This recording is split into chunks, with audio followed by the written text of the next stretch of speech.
La communauté économique des États de l'Afrique de l'Ouest, CEDEAO, franchit une étape significative dans le développement des infrastructures régionales en validant le tracé de l'autoroute Praia Dakar-Abidjan.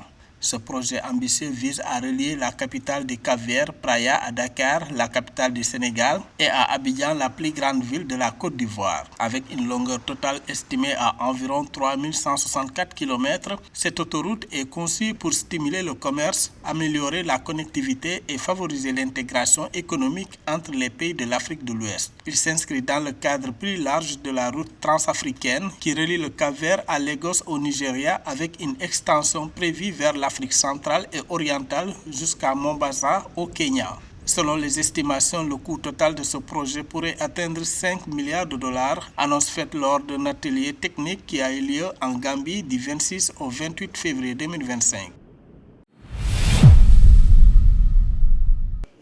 La réunion essentielle concernant la crise en République démocratique du Congo qui devait se tenir vendredi 28 février 2025 à Harare au Zimbabwe entre les ministres de la Communauté de développement d'Afrique australe SADC et de la Communauté d'Afrique de l'Est EAC a été reportée à une date ultérieure à la surprise générale. Selon des sources diplomatiques, le report a été annoncé faute d'une invitation officielle pour les délégations rwandaises et congolaises qui étaient censées y assister. Cela suscite des questions alors que cette rencontre devait jouer un rôle clé dans le processus de désescalade entre Kinshasa et Kigali. Le report de la réunion intervient dans un contexte de tensions politiques internes et internationales. Le climat de tension entre la RDC et le Rwanda, notamment en raison de l'activisme du groupe rebelle M23 soutenu par Kigali, reste extrêmement tendu.